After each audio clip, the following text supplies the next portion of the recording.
Mientras el aroma de las flores aún perfumaba la capilla y el ataúd de mi hijo acababa de ser cerrado, ella entró, Verónica, la exesposa que lo había abandonado hacía 15 años. Con tacones altos y un vestido ajustado, atravesó el pasillo exigiendo los $24 millones de la herencia como si tuviera derecho a ellos. Pero lo que ocurrió a continuación desenmascaró a cada persona en esa sala y desató una batalla que ella jamás esperaba perder. Pero antes de continuar, asegúrate de estar suscrito al canal y escribe en los comentarios ¿desde dónde nos estás viendo? Nos encanta saber hasta dónde llegan nuestras historias. Cuando las puertas de la capilla se abrieron esa tarde gris, mi corazón ya estaba más roto de lo que creía posible. El ataúd de mi hijo, pulido y solemne, descansaba en el altar rodeado de arreglos de flores blancas, sus favoritas. El himno que él amaba acababa de resonar por última vez entre los vitrales, dejando un silencio pesado que parecía tragar cada respiración en la sala. Fue en ese momento sagrado de dolor que ella apareció. Verónica Pike entró en la capilla como si estuviera llegando a una reunión de negocios, no al funeral del hombre que había abandonado 15 años atrás. El ruido de sus tacones de 10 centímetros rompió brutalmente el silencio, haciendo que todos los presentes se voltearan. Su vestido negro, demasiado elegante para la ocasión, abrazaba su cuerpo como una segunda piel. Pero fue su sonrisa, esa sonrisa de rincón calculada, lo que me heló la sangre. «Estoy aquí para reclamar lo que me pertenece», anunció con una voz clara y ensayada, proyectándola para que todos la escucharan. «Los $24 millones que mi esposo dejó. Como su esposa legal, tengo todo el derecho a ello». El aire fue succionado de la capilla. Algunos jadearon, otros se voltearon aturdidos hacia sus vecinos de banco. Pero yo no me giré para mirarla. Aún no. Mantuve mis ojos fijos en el ataúd de mi hijo, en la placa de latón que brillaba suavemente con su nombre. Ni siquiera había sido bajado a la tierra, y ella ya estaba allí, como un buitre, tratando de arrancar lo que quedaba de él. No fue tristeza lo que sentí en ese momento. Fue un calor intenso subiendo por mi pecho, apretando mi garganta. Una furia silenciosa que se instaló pesadamente detrás de mis costillas. Mi difunto esposo solía decir que yo tenía la paciencia de una pared de piedra. Ese día necesité cada fragmento de esa paciencia. El joven abogado de Verónica estaba a su lado, visiblemente nervioso, hojeando papeles en una carpeta azul. Su voz temblaba mientras mencionaba términos como estado civil, derechos de supervivencia y alguna cláusula que claramente no había leído con suficiente atención. Ni siquiera sabía que ella había renunciado a todos sus derechos en el acuerdo de divorcio años atrás. Miré a mi izquierda, donde Sofía Ser, mi abogada, ya estaba sacando una carpeta discreta de su bolso. Me hizo una pequeña seña. «Aún no es el momento. Solo espera», me decía su mirada. Los susurros habían comenzado a extenderse por la capilla como una ola. La entrada de Verónica no solo rompió el silencio, rompió la ilusión de paz que yo había intentado mantener ese día. Los dolientes se movían incómodos en sus asientos. Algunos miraban al suelo, incapaces de presenciar el espectáculo. Otros me miraban a mí, esperando que me derrumbara, que me quebrara ante esa afrenta. Pero no lo hice. Lentamente me giré para enfrentarla. Verónica no vaciló cuando nuestras miradas se encontraron. Había una fría confianza en su mirada, la clase que solo existe en personas que creen haber ganado antes de que la batalla comience. Levantó la barbilla ligeramente, orgullosa de sí misma. Tal vez esperaba que suplicara, llorara o armara una escena frente al altar.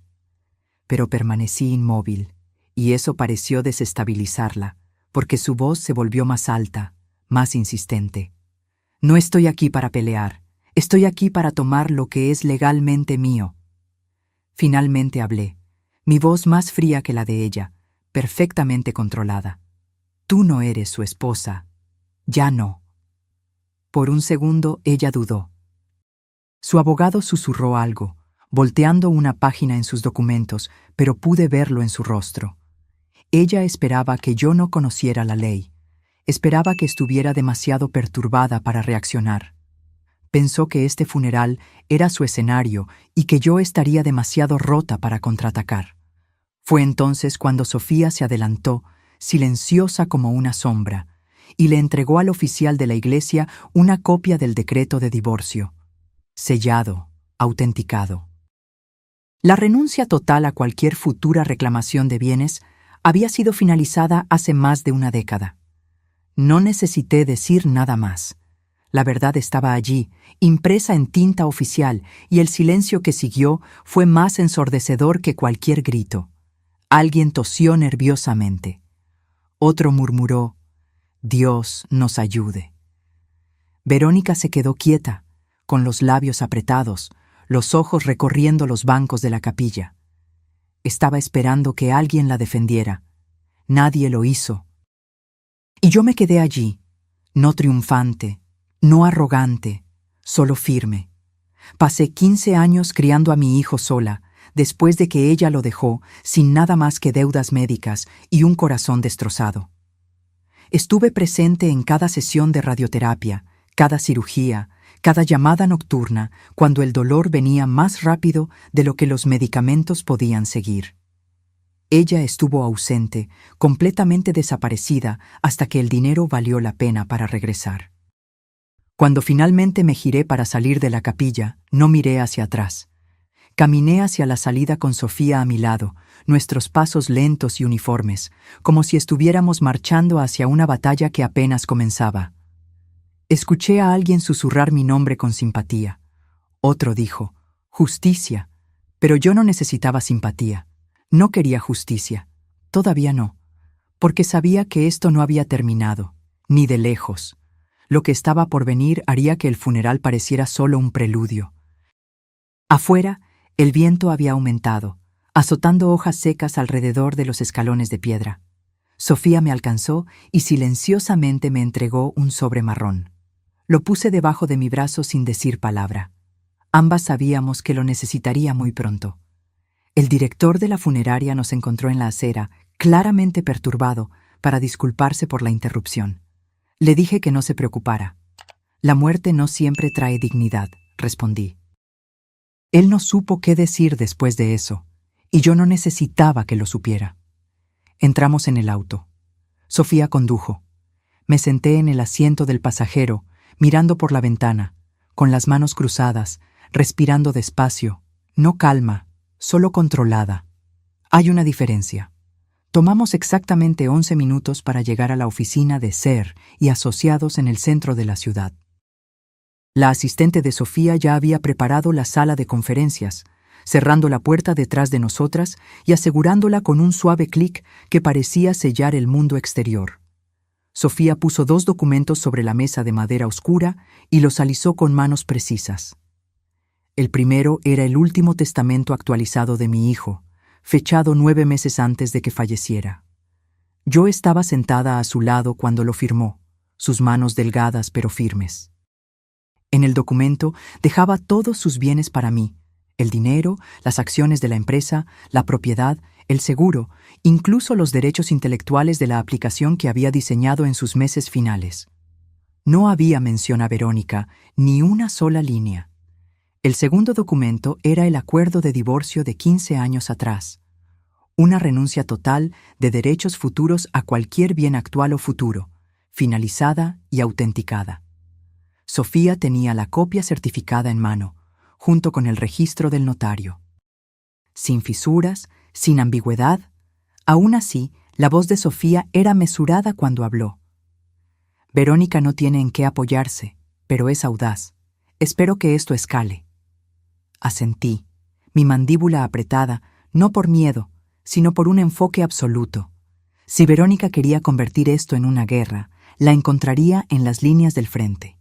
Había llorado por mi hijo con cada parte de mi ser. Ahora defendería lo que él dejó. No permitiría que una mujer que desapareció por 15 años convirtiera el capítulo final de su vida en un circo legal. Sofía me entregó una copia del inventario de los bienes, cuidadosamente listados en categorías. Le eché un vistazo rápido: cuentas bancarias, acciones de la empresa, la casa del lago, el apartamento, incluso el auto. Entonces vi el último ítem, una carta en video particular grabada por mi hijo y almacenada digitalmente bajo protección de abogado. Yo no sabía que él había hecho eso. Sofía golpeó la carpeta con determinación. Es hora. Condujimos hasta el juzgado, no para una audiencia formal, sino para una reunión que Sofía había programado con el juez responsable de procedimientos de emergencia de sucesión. Una cortesía concedida debido al tamaño de los bienes y a la obvia tensión a su alrededor. Él accedió a revisar los archivos por adelantado y confirmar que las reclamaciones de Verónica serían marcadas como inválidas inmediatamente después de la presentación. Una orden de protección temporal sobre los bienes fue emitida en 1 hora, un récord incluso para Sofía, que rara vez mostraba sorpresa, pero levantó ligeramente las cejas cuando el documento llegó tan rápido. Mientras salíamos, el cielo se había oscurecido, las nubes se cerraban como una cortina antes de una tormenta. El teléfono de Sofía sonó cuando estábamos en los escalones del juzgado. Era el abogado de Verónica.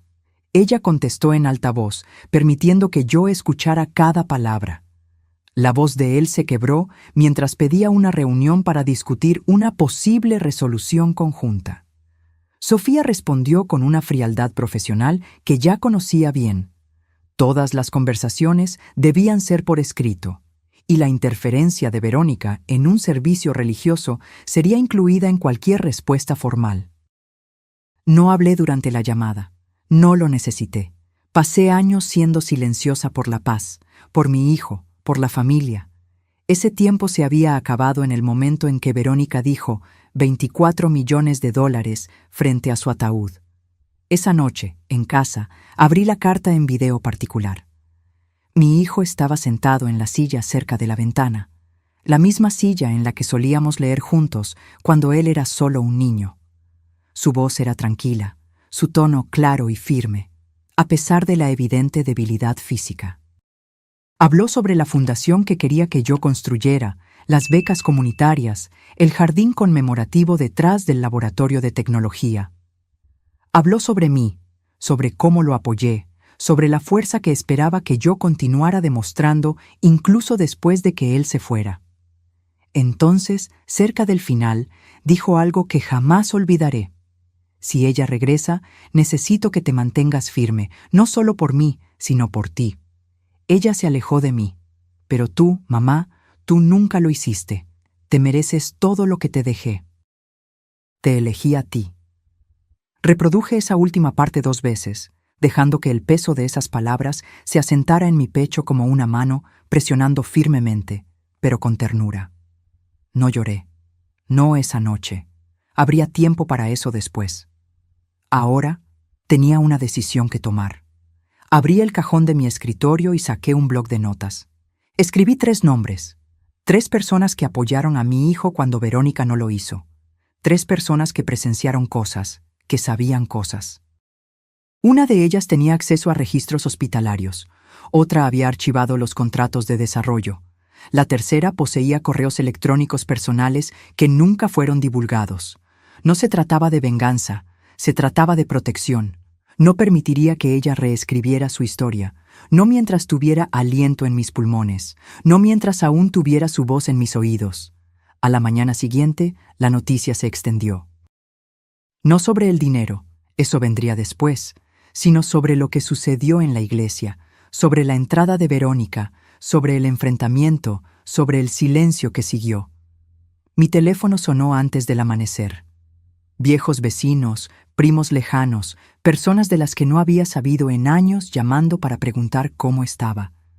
Pero por debajo de la preocupación, podía oír algo más. Curiosidad, vacilación, un ligero tono de cuestionamiento en sus voces, como si no estuvieran seguros de qué lado de la historia creer todavía. No devolví las llamadas. Me senté a la mesa de la cocina con una taza de café negro y observé el cielo clarear sobre el patio, el mismo patio donde mi hijo había jugado cuando era pequeño, donde habíamos hecho barbacoas los fines de semana, donde planté "No me olvides" a lo largo de la cerca durante su primera ronda de quimioterapia. Era un espacio tranquilo, un buen lugar para pensar. Pero la tranquilidad no duró. Alrededor de las 10 de la mañana, Verónica publicó una foto, una imagen recortada de mi hijo de años atrás, una que ella no tenía el derecho de compartir. La leyenda era corta: con el corazón roto por decir adiós al amor de mi vida, que se haga justicia. Entonces vinieron los comentarios. La mayoría eran de personas que no sabían o no les importaba saber la verdad. Personas que tomaron su versión de la historia y la esparcieron como fuego en paja seca.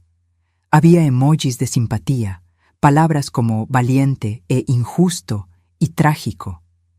Algunos mencionaron abogados. Uno dijo que ella debería luchar por lo que era de ella. Fue en ese momento que las cosas cambiaron. Ya esperaba una batalla legal.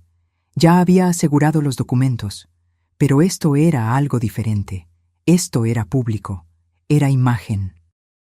Y si había aprendido algo en la última década, era que la gente cree en lo que ve primero, incluso si es una mentira completa. Le envié un mensaje a Sofía. La respuesta llegó rápida como un rayo. Ya lo estamos monitoreando. Estamos preparando una línea de tiempo para su divulgación. En una hora, la CFO de mi hijo, Jimena, llamó para decir que había recibido 2 llamadas de periodistas preguntando sobre la viuda. Jimena dijo esa palabra con un amargo apretón que aprecié profundamente. Le dije que esperara. No íbamos a reaccionar. Íbamos a responder. Y hay una diferencia fundamental entre esas 2 acciones. Al mediodía, conduje al centro para reunirme con Sofía. Ella había reservado una sala tranquila en una biblioteca privada que solía ser un banco. Paredes gruesas, a prueba de sonido. No queríamos oídos indiscretos. Lo que teníamos que preparar ya no era solo legal, era reputacional. Sofía presentó el plan en 3 partes. Primero, confirmar la posición legal con la orden temporal del juez e iniciar el proceso para una moción permanente para bloquear la interferencia de Verónica. Esa parte ya estaba en marcha. Segundo, reunir todas las evidencias personales que mi hijo dejó y toda la documentación de las personas en su círculo íntimo. Jimena tenía correos electrónicos y horarios que probaban que Verónica jamás apareció durante su enfermedad. Miguel tenía registros autenticados del divorcio y de los acuerdos de propiedad. Daniel, el enfermero de la UCI, tenía una declaración por escrito sobre la semana final, incluyendo la visita que Verónica nunca hizo. Tercero, y esa era la parte que Sofía todavía no me había dicho, preparar un evento público. No solo un comunicado de prensa o una petición legal, sino algo real, visible, un compromiso público con la fundación que mi hijo quería crear. Sofía creía que la mejor defensa no era solo un juzgado, era una multitud, y no estaba equivocada. Elegimos una fecha para 3 días a partir de ese momento. El lugar, la principal sala de conferencias en el ayuntamiento de la ciudad. El alcalde ya había expresado apoyo a la fundación meses antes, cuando mi hijo aún estaba vivo y discretamente sentando las bases.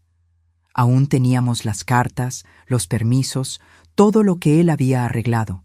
Simplemente estábamos dando continuidad a lo que él comenzó. Pero yo no estaba interesada en montar un espectáculo. Le dije a Sofía que todo debía permanecer centrado en él, no en Verónica, no en mí.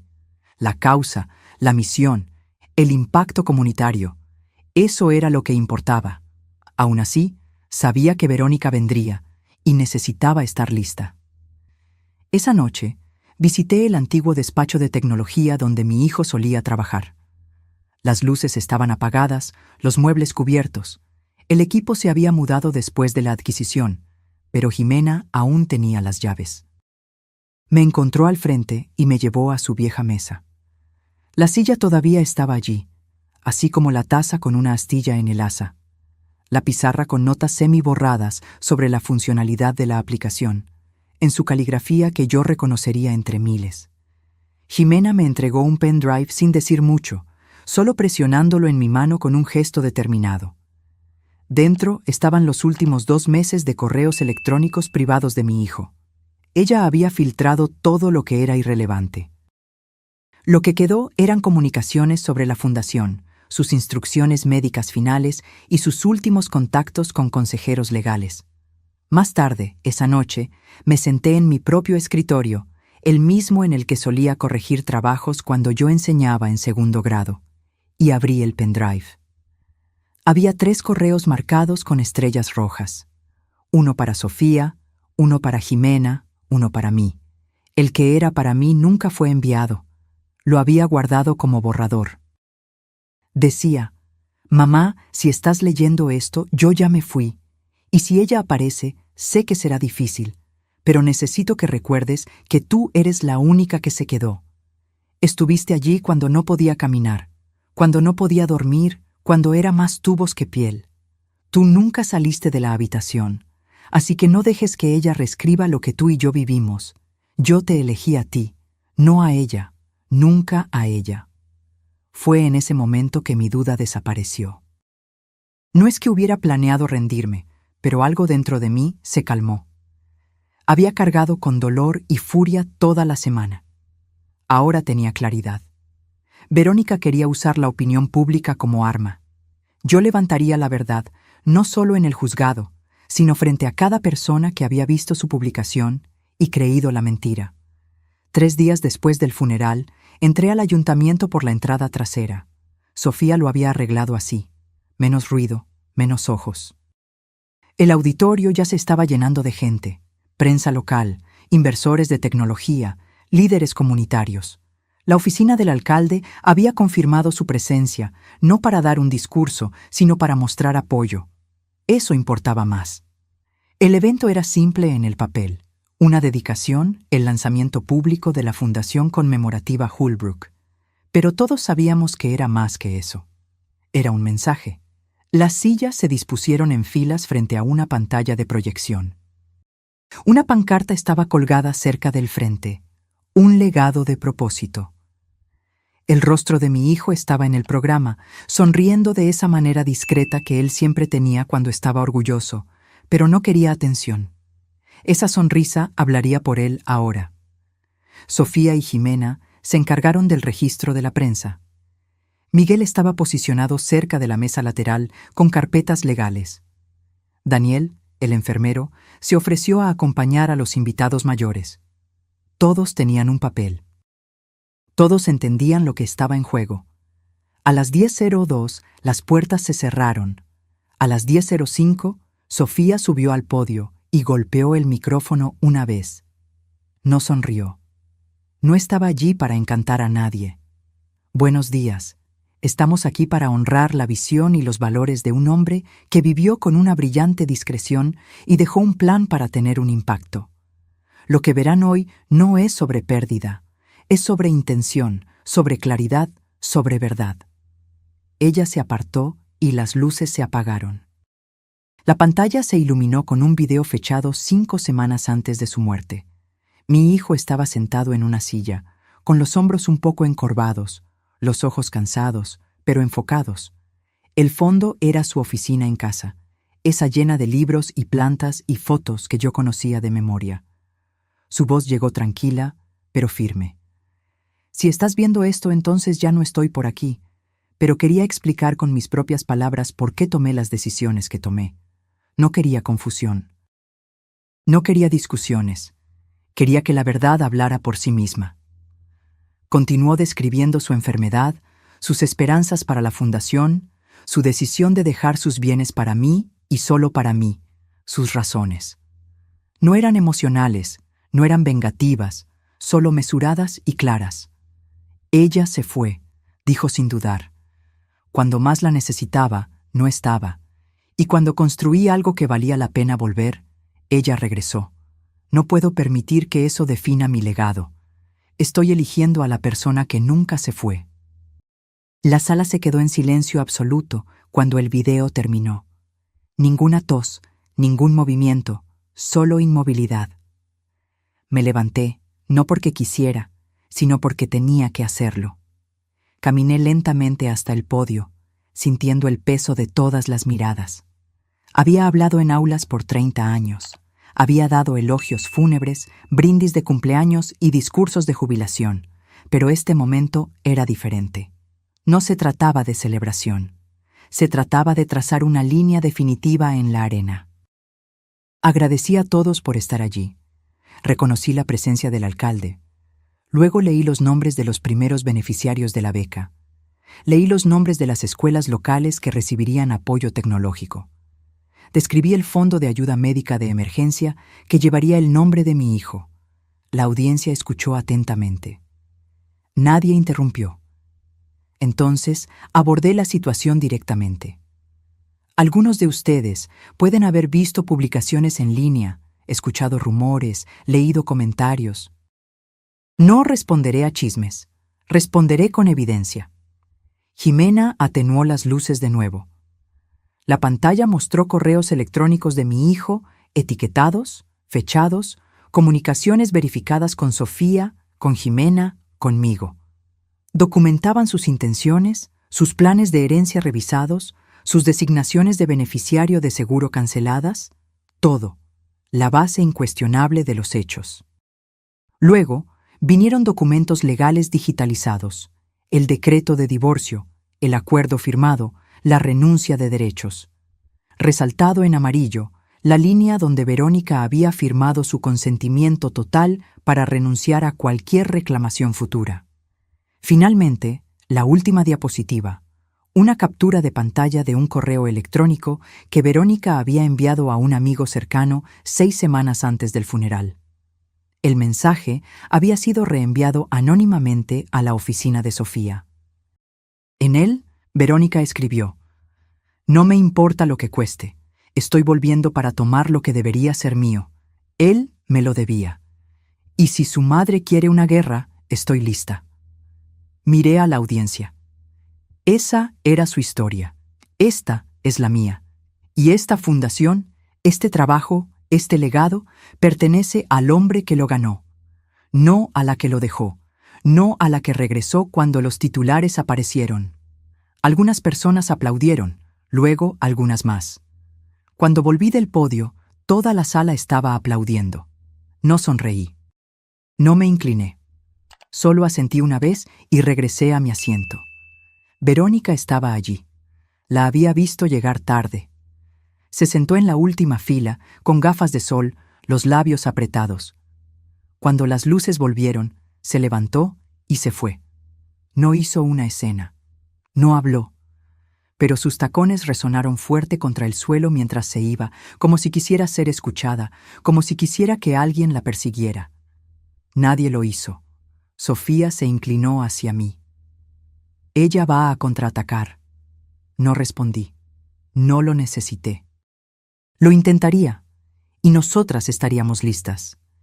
Después de que el evento terminó, la gente se me acercó, me estrechó la mano, me contó historias sobre mi hijo que nunca había oído antes. Un compañero de la universidad, un mentor de una incubadora de tecnología, un padre cuyo hijo había recibido clases gratuitas de la aplicación que mi hijo construyó en su último año. Esa tarde, una foto del evento apareció en las noticias. Yo parada en el podio, una mano en el atril, la otra sosteniendo el programa. El rostro de mi hijo a mi lado en la pantalla. La leyenda decía: «Una madre protege el legado de su hijo». Y eso era exactamente lo que yo había hecho. Públicamente, claramente, sin gritar, sin enojo, pero con cada hecho afilado como una cuchilla. A la mañana siguiente, me desperté al silencio. Sin nuevos mensajes, sin llamadas perdidas, sin correos electrónicos de Sofía, pero no confundí la quietud con la paz. Era el tipo de silencio que viene antes de que algo se rompa. A las 8:30, Sofía me envió un único mensaje: «Mantente alejada de las redes sociales». Su tono siempre era controlado, pero pude sentir la urgencia detrás de esas 4 palabras. Obedecí, pero no necesité preguntarme por mucho tiempo. Jimena llamó 30 minutos después. Verónica publicó algo, un clip de video, ediciones recortadas de tu hijo fuera de contexto. Hace que parezca que se arrepintió de haber cambiado el testamento. Cerré los ojos y respiré hondo. El evento en el ayuntamiento la había sacudido. Ahora estaba jugando sucio. Esa tarde, Sofía y yo nos reunimos de nuevo en la misma sala privada en el antiguo edificio del banco. Ella ya había descargado el clip, hecho una copia de seguridad, lo había transcrito y tenía un equipo verificando sus ediciones. No había filmación completa para emparejar, ningún registro de esas palabras en ningún archivo bruto. Era una fabricación, pero era lo suficientemente sutil como para engañar a las personas que querían creerle. Sofía volteó la pantalla de su laptop hacia mí y presionó reproducir. La voz de mi hijo se escuchó, pero las frases fueron cortadas, reorganizadas, las pausas eliminadas. Él parecía inseguro, abrumado. Luego la voz de Verónica se superpuso.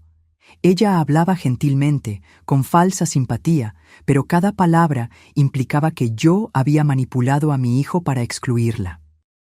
Incluso había titulado el video, "Que la verdad sea escuchada". Ya estaba siendo compartido en todos los rincones de Internet. Los comentarios cambiaron rápidamente. Extraños la llamaban valiente, otros me llamaban codiciosa. Algunos sugirieron que yo había aislado a mi hijo durante su enfermedad, alejado a sus amigos, cortado el contacto con su exesposa por celos. Las mentiras crecen rápido en el terreno correcto. Pero no entramos en pánico. Sofía ya tenía el siguiente movimiento planeado. La primera parte del plan de Sofía era simple. Divulgaríamos el video completo en cuestión, la versión intacta, con marca de tiempo, grabada en una sola toma. Miguel tenía el original en un drive seguro, protegido por contraseñas y autenticaciones que probaban su integridad. La segunda parte requirió más coordinación. Hacia el final de ese día, Jimena había logrado conseguir permiso de 3 ex socios de negocios de mi hijo para compartir comunicaciones internas. Correos electrónicos archivados, notas de reuniones, mensajes de mi hijo expresando su decepción con el comportamiento de Verónica a lo largo de los años. En un mensaje fechado 2 años antes de su muerte, él escribió: "Ella contactó de nuevo, no para preguntar por mi salud, no para disculparse, solo para saber si la IPO se había completado. Estoy cansado de fingir que la gente se preocupa cuando no lo hace. Ya no tengo energía para esto". Sofía reunió todo esto en un paquete meticulosamente organizado y etiquetado como documentación de patrón de comportamiento. Limpio, profesional, devastador en su simplicidad. A la mañana siguiente, realizamos una conferencia de prensa. No fue algo llamativo, sin un podio elaborado, sin dramatización, solo una sala de conferencias con un proyector y paquetes impresos para cada persona presente. Sofía abrió con una única frase que resonó en la sala. "La desinformación es peligrosa. Aquí está la verdad". Luego reprodujimos el video original completo. El mensaje no editado de mi hijo, tranquilo, claro, confiado. Explicó sus decisiones sin dudar, sin confusión. Me nombró como su única ejecutora, su única cuidadora, su única familia restante. Distribuimos las evidencias por escrito. Dimos tiempo para preguntas. No ofrecimos frases hechas. No creamos giros narrativos. Simplemente presentamos hechos incuestionables. Verónica no respondió públicamente, pero no lo necesitaba. El daño a su credibilidad ya era visible. Esa noche, uno de los blogs de la comunidad que la había elogiado antes emitió una discreta retractación. Otro eliminó el video manipulado de ella. Un tercero publicó transcripciones lado a lado mostrando cómo el clip había sido alterado. Aún así, no era suficiente, no para mí. Los hechos estaban de mi lado, pero yo no estaba persiguiendo solo hechos. Estaba persiguiendo una claridad absoluta. Entonces tomé una decisión. Llamé a Jimena y le pedí que divulgara el memorando interno que mi hijo había escrito durante su última hospitalización. Había sido destinado a la junta directiva de la empresa, pero el tono era profundamente personal. El memorando detallaba su plan para la fundación, sus razones para crearla en mi nombre, su deseo de distanciar a la organización de cualquier persona que lo hubiera abandonado. Al final, él escribió: «No quiero que mi nombre sea usado para nada falso, nada superficial.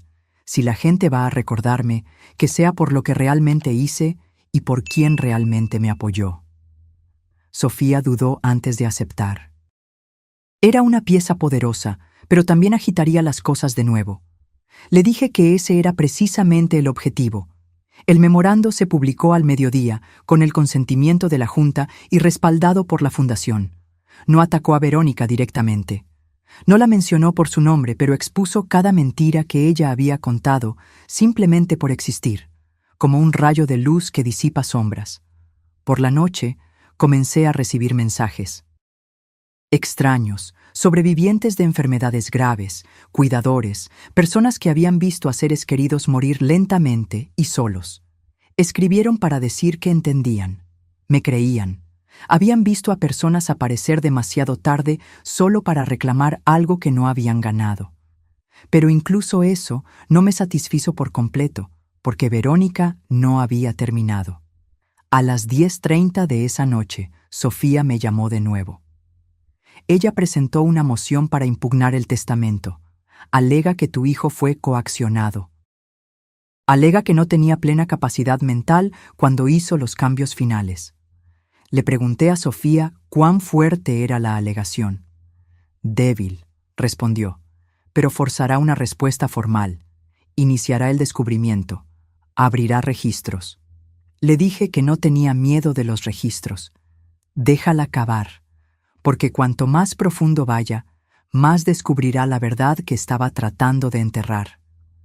Esto ya no era solo sobre una mentira, era sobre el carácter, y el carácter tiene un alcance mayor que el dinero. La moción llegó tarde un jueves. Sofía me reenvió el documento a las 21:42, exactamente como yo sabía que lo haría, limpio, anotado, con una nota corta en la parte inferior. No necesitas responder aún, pero deberías ver esto. Leí cada página con atención meticulosa. El equipo legal de Verónica me acusaba de influencia indebida. Alegaban que mi hijo había sido manipulado emocionalmente, que yo lo había aislado, que lo había coaccionado a reescribir el testamento cuando su mente estaba oscurecida por la medicación y la enfermedad. Me llamaban controladora, opresora, implacable. Me senté sola a la mesa de la cocina, la misma mesa donde yo solía esparcir proyectos de ciencias y tarjetas de vocabulario, la misma mesa donde había rapado la cabeza de mi hijo después de su primera ronda de quimioterapia, tratando de hacerlo reír mientras el cabello salía en mechones. Ahora esa mesa contenía una acusación de que yo le había robado, lo había doblegado a mi voluntad, había usado su dolor para mi propio beneficio. Me permití sentirlo por completo. No el enojo, aún no, el dolor. Se instaló en mi pecho como algo viejo que regresaba, algo con peso, algo con lo que pensé que ya había hecho las paces. Ese dolor regresó esa noche porque leer esa moción era revivir cada hora que me había sentado a su lado. Cada vez que había sostenido una bolsa de vómito en una mano y sus dedos en la otra, cada vez que había presionado el botón de morfina cuando la enfermera no llegaba lo suficientemente rápido, me llamaron implacable. Pero ellos no estaban allí cuando yo le leía mientras él tenía náuseas, cuando yo cambiaba las sábanas a las 3 de la mañana, cuando yo le masajeaba los pies para que pudiera dormir. Ellos no estaban allí la noche en que se despertó gritando y no podía recordar qué año era. Ellos no estaban allí la tarde en que él me pidió, claramente y con plena capacidad, que me asegurara de que ella nunca recibiera un centavo. Yo sí. Así que dejé que el peso se asentara. No luché contra él, no lo aparté. Me serví un vaso de agua. Me quedé quieta, perfectamente inmóvil, mientras dejaba que las palabras me lavaran. Y me recordé exactamente quién era yo, no la mujer que ellos describieron en el papel, sino la madre que se quedó. A la mañana siguiente, me reuní con Sofía en su oficina. Ella ya había redactado nuestra respuesta inicial, pero antes de registrar cualquier cosa, nos sentamos en silencio por un tiempo. Ella me observaba como si estuviera esperando que yo cediera o explotara de enojo, o me derrumbara en lágrimas. No hice nada de eso. Simplemente dije, vamos a hacerlo de forma limpia, vamos a hacerlo final. Ella asintió con una pequeña sonrisa de aprobación. Acordamos preparar una declaración juramentada completa. El testimonio de Daniel como enfermero, la declaración de Jimena como CFO, los registros autenticados de Miguel. Incluiríamos toda la cadena de correos electrónicos que documentaba las peticiones de mi hijo, su grabación de voz, su memorando particular, todo. Pero yo no quería que el siguiente paso fuera solo legal. Necesitaba algo más. Le dije a Sofía que quería escribir una carta, no para el juzgado, sino para la fundación, para la comunidad. Ella dudó brevemente, pero accedió. Ese fin de semana me senté con un bolígrafo y escribí a mano. Lo mantuve simple. Yo no soy la voz de mi hijo, pero soy el eco de lo que él creía. Él creía en la justicia, en la decencia, en la verdad que no necesita gritar para ser escuchada. Él construyó lo que construyó no por fama o legado, sino porque quería resolver un problema, dejar algo útil atrás. Yo me quedé a su lado. No lo hice por recompensa, no lo hice por reconocimiento. Lo hice porque lo amaba y porque creo en lo que él quería que esta fundación fuera. La semana siguiente, Sofía registró la refutación completa. Era más larga que la moción original, más detallada, más sustancial con documentación irrefutable. Entonces esperamos. Durante ese tiempo, Verónica hizo exactamente lo que esperaba. Fue a la prensa, dio entrevistas, interpretó el papel de la viuda inconsolable. Habló sobre amor y memoria y corazón roto. Compartió fotos cuidadosamente seleccionadas. Lloró cuando las cámaras lo exigían, pero algo había cambiado. El público ya no estaba tan seguro. Algunos artículos comenzaron a usar la palabra supuesto antes de sus alegaciones. Comentaristas comenzaron a hacer referencia al video completo, a los correos electrónicos, a las contradicciones evidentes entre lo que ella decía y lo que los documentos mostraban. La verdad no siempre se mueve rápido, pero se mueve de forma constante e implacable. Sofía me dijo que podría llevar semanas para que el juez revisara la moción. Me advirtió que Verónica podría presionar por una audiencia, intentar retrasar las cosas, intentar desgastarnos con el tiempo. Le dije que no estaba preocupada porque ya había esperado por cosas peores. Había esperado por análisis de sangre y resultados de biopsia y el sonido de máquinas pitando en medio de la noche. Esperar por fechas de juzgado y revisiones de documentos no me asustaba. No como ver a tu hijo languidecer día tras día, hora tras hora. Durante esos días de espera, me mantuve ocupada. Pasé las mañanas en la oficina de la fundación, revisando propuestas de becas, reuniéndome con el nuevo director, armando paneles de evaluación. Me aseguré de que el trabajo avanzara. Mantuve mis manos ocupadas para que mi corazón no se sintiera abrumado por el peso de la espera. Una tarde, mientras revisaba informes de presupuesto, una voluntaria entró con una carta. Era manuscrita, sin dirección de remitente. Dentro había un mensaje simple. No estás sola, yo te creo. Vi a mi hermana ser destruida por alguien como ella. Gracias por hablar. No había firma, solo esas pocas líneas.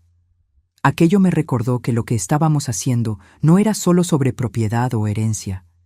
Era sobre poner la historia en el lugar correcto. No con fuego, sino con enfoque. No con volumen, sino con verdad incuestionable. Esto era lo que Verónica nunca entendió. Ella pensó que el poder venía del ruido, de las acusaciones dramáticas, pero yo había aprendido que el poder real viene de la consistencia, y yo sería consistente hasta el final. La decisión llegó un miércoles por la mañana. Fue discreta, sin televisión, sin equipos de cámara, sin titulares gritando sobre justicia o fraude, solo una notificación de Sofía de que el tribunal había emitido su decisión. Ella había reenviado la copia oficial a mi bandeja de entrada. 212 páginas. Las leí todas. La moción para impugnar el testamento fue rechazada en su totalidad, sin juicio, sin audiencia. El juez había considerado que las pruebas eran claras y convincentes. Mi hijo tenía plena capacidad mental. Él había tomado sus decisiones deliberadamente. No había señal de coacción, manipulación o presión externa. Las alegaciones de Verónica fueron descritas como infundadas, especulativas y, en varias instancias, intencionalmente engañosas. Esa última frase importaba más que todas las demás. Intencionalmente engañosas. En lenguaje de tribunal, eso significaba más que solo perder. Significaba exposición, significaba vulnerabilidad, significaba consecuencias. El siguiente paso se movió más rápido de lo que incluso Sofía esperaba. En 48 horas, el tribunal ordenó una audiencia para revisar posibles sanciones contra el equipo legal de Verónica, por mal uso del proceso, abuso del sistema, intento de engañar a un tribunal de sucesión con materiales alterados. La audiencia fue programada para la semana siguiente. Inicialmente no planeaba asistir. Me había dicho a mí misma que el rechazo era suficiente, que no necesitaba ver las consecuencias, que ya tenía lo que vine a buscar, los deseos de mi hijo protegidos, su legado intacto. Pero 2 días antes de la audiencia, Sofía llamó. Verónica había enviado una solicitud de último minuto. Quería que la audiencia fuera cerrada al público, alegando angustia emocional, alegando que eso perjudicaría su reputación, alegando que interferiría en su capacidad para buscar trabajo y reconstruir su vida. El juez denegó su solicitud. Fue entonces cuando decidí que estaría allí, sentada en la última fila, presenciando silenciosamente el final de esta historia. Llegué temprano el día de la audiencia. La sala era pequeña, sin medios, solo las partes, sus abogados y algunos empleados del tribunal. Sofía se sentó a mi lado, su postura relajada, pero alerta. Verónica entró 5 minutos antes de que comenzara, vistiendo un traje azul marino excesivamente formal para el ambiente. Su cabello estaba recogido en un moño desordenado. No miró por la sala. Sabía que yo estaba allí, pero no me enfrentó. El juez entró. La audiencia comenzó sin ceremonias, sin drama, sin teatralidad, solo un análisis metódico de lo que había sucedido. Revisaron la moción que Verónica había registrado, el video que ella había publicado, la forma en que había sido editado, la declaración juramentada que contradecía su versión de los eventos. Analizaron los registros financieros, el historial legal, el patrón de su comunicación con personas cercanas a mi hijo, el momento de su aparición, sus declaraciones en las redes sociales antes y después del funeral. Desmembraron todo, pieza por pieza, exponiendo cada contradicción. Su abogado intentó argumentar que ella había sido engañada, que no había entendido completamente los riesgos, que había actuado a causa del dolor. Pero el juez lo interrumpió con palabras que jamás olvidaré. El dolor de perder a un hombre que abandonó no excusa la manipulación de este tribunal. Al final de la audiencia, quedó claro que las sanciones serían severas. El abogado de Verónica enfrentaría una revisión formal de la Orden de los Abogados del Estado. Ella sería obligada a pagar los honorarios legales asociados con la respuesta a su moción fraudulenta. El valor era considerable. El tribunal emitió un congelamiento de sus cuentas pendiente de pago. No era prisión. No era un escándalo nacional, pero era la versión legal de un ajuste de cuentas. La verdad finalmente cobrando su precio. Observé su rostro mientras el juez leía la decisión. Su expresión no cambió, ni una vez, pero sus manos traicionaron su aparente calma, apretando, soltando, una tras otra en un ritmo nervioso. Cuando el juez cerró la audiencia, Sofía y yo nos levantamos. No nos acercamos a Verónica. No nos demoramos, pero mientras caminábamos hacia la salida, ella se volteó ligeramente. No lo suficiente como para hacer contacto visual, pero sí para que yo viera la mirada vacía en sus ojos.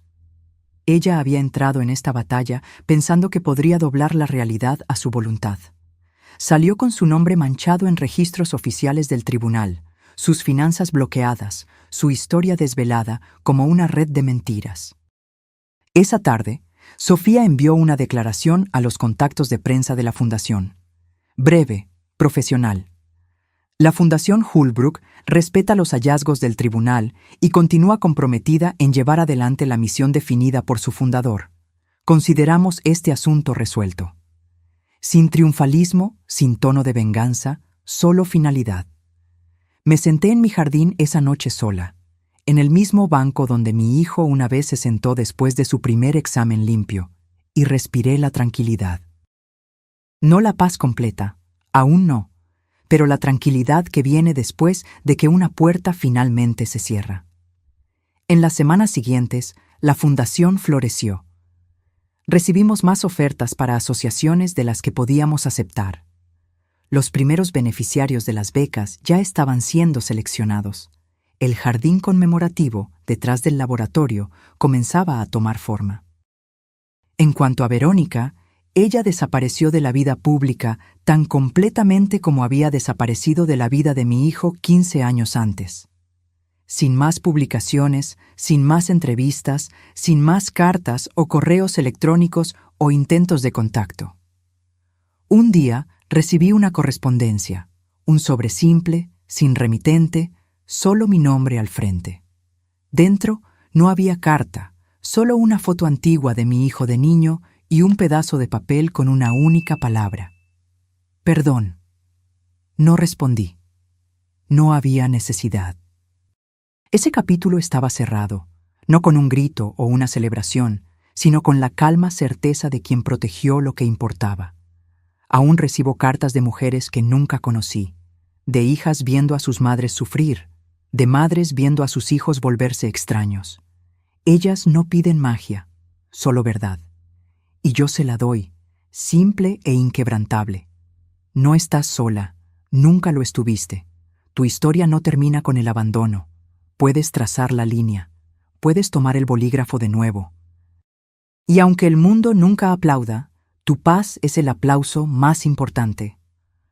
Ahora, si te gustó esta historia, dale me gusta para apoyarnos y haz clic en este próximo video que está apareciendo en la pantalla, porque en él hay una historia de traición y giro como nunca antes habías visto.